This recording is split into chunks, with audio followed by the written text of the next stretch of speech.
ஏமே families எல்லாருக்கும் வணக்கம். இறைவன் அருளால் எல்லாருமே நல்லா இருப்பீங்கன்னு நம்புகிறேன். வீடியோ பார்த்து சப்போர்ட் பண்ணுற எல்லாருக்குமே லவ் யூ ஆல். நான் இன்றைக்கி கதை சொல்ல போகிறேன். கதை கேட்க ரெடியாக இருக்கீங்களா?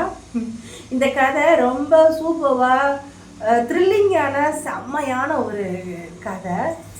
உங்களுக்கு பிடிச்சிருக்கும். இந்த த்ரில்லாக சஸ்பென்ஸாக கதை கேட்குறவங்க நிறைய பேர், கதை கேட்குறவங்க, படிக்கிறவங்க, இல்லை சினிமாவை பார்க்குறவங்க நிறைய பேர் இருப்பீங்க. இந்த கதை நிச்சயம் உங்களுக்கு பிடிக்கும். இது கிரியேட் பண்ண கதை கிடையாது. கிட்டத்தட்ட ஒரு 30 வருஷத்துக்கு முன்னாடி நடந்த ஒரு உண்மை சம்பவத்தை கதையாக அவங்க கூட நான் ஷேர் பண்ணிக்கிறேன். சரியா? ஏன்னா இந்த சம்பவங்கள்லாம் நான் கேட்கும்போது இப்படியும் நடக்குமா அப்படின்னு நான் யோசிக்க வச்ச ஒரு உண்மை சம்பவம் உங்களோட ஷேர் பண்ணிக்கிறேன். ஒரு பொண்ணு, அந்த பொண்ணுக்கு நம்ம வேற ஒரு நம்மளே ஒரு பேர் வச்சுக்கலாம். அந்த பொண்ணுக்கு ஜோதின்னு நான் வைக்கிறேன். ஆனால் அந்த பொண்ணுக்கு உண்மையான பேர் வேறு. இது இந்த சம்பவம் ஊர் பேர் சொல்லிடுறேன். ராஜபாளையத்தில் நடந்த ஒரு உண்மை சம்பவம் இந்த கதை. அந்த பொண்ணு பேர் ஜோதி. அவளுக்கு பார்த்தீங்கன்னா அப்பா அம்மா கிடையாது. அண்ணாவோட வளர்ப்பில் அந்த பொண்ணு வளர்ந்துக்கிட்டு இருக்கா. ரொம்ப அழகான பொண்ணு. 12வது வரைக்கும் தான் படிச்சிருக்கான். முடி பார்த்தீங்கன்னா இடுப்புக்கு கீழே வரைக்கும் சூப்பராக கருன்னு கொஞ்சம் சுருள் முடியாத அந்த பொண்ணுக்கு இருக்கு. 12வது வரைக்கும் படித்து முடிச்சுட்டு மேற்கொண்டு அந்த பொண்ணு வேலை பார்க்குறதா என்னன்னு தெரியாமல் ஒரு வருஷமாக அடுத்து மேற்கொண்டு படிப்பை தொடர முடியாமல் வெளியில் வேலைக்கும் போகலை. வீட்டில் தான் அந்த பொண்ணு இருக்கிறான். ஒரு குறிப்பிட்ட அந்த வயசு, ஒரு வருஷமாக வீட்டில் இருக்குது, படிக்கவும் இல்லைன்னு சொல்லிட்டு அவளுக்கு கல்யாணம் பண்ணி வைக்கலாம் அப்படின்னு சொல்லிட்டு நிறைய இடங்கள்ல வரன்கள்லாம் வருது.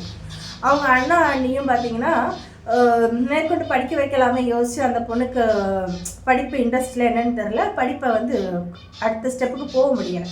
சரி கல்யாணம் பண்ணி வச்சலாங்கவும் சரி சொல்லிட்டு நிறைய இடங்கள்ல மாப்பிள்ளைங்க வராங்க.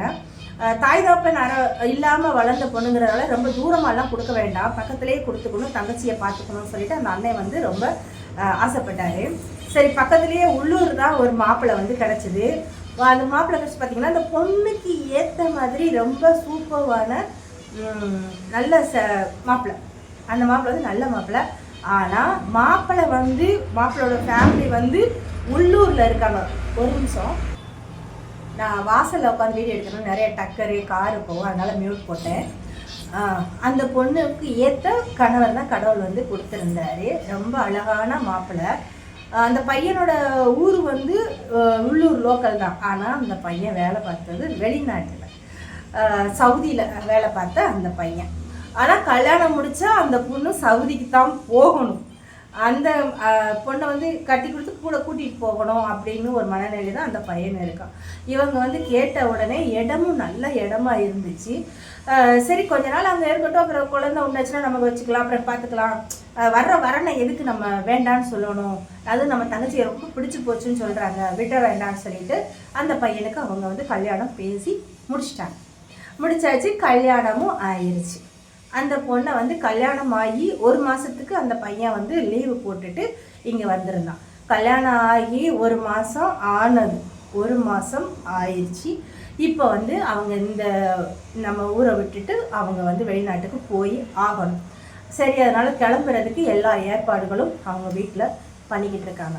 ஆனால் இந்த பொண்ணு பார்த்திங்கன்னா அண்ணன் என்ன ஃபீல் பண்ணா அப்படின்னு சொன்னால், நம்ம தங்கச்சியை பிரிய போகிறமே நினச்சி மனசுக்குள்ளே வேதனைப்பட்டுக்கிட்டு இருக்கான். அண்ணியாக இருந்தால் கூட அவளுக்குமே அந்த பொண்ணை, அதாவது ஜோதிங்க, அதை பிரிஞ்சு வெளிநாடுக்கு அனுப்ப போகிறேன்னு சொல்லிட்டு ரொம்ப மனசு வருத்தம் தான். ஆனால் அந்த பொண்ணு மட்டும் இந்த வீட்டை விட்டு போகிறதுக்கு அவ்வளோ சந்தோஷப்பட்டுச்சு, அவ்வளோ சந்தோஷம். இங்கேருந்து நம்ம கடல் கடந்து வெளிநாட்டுக்கு போய் நம்ம புருஷனோட வாழ போகிறோம் அப்படின்னு சொல்லி அந்த பொண்ணு அவ்வளோ சந்தோஷமாக இருந்தான். இதோட அடுத்த பகுதி நாளைக்கு வரும். இதுக்கப்புறம் தான் ரொம்ப விறுவிறுப்பாக சஸ்பென்ஸாக இருக்குது. தொடர்ந்து கண்டினியூ பண்ணிக்கோங்க. தொடரும்.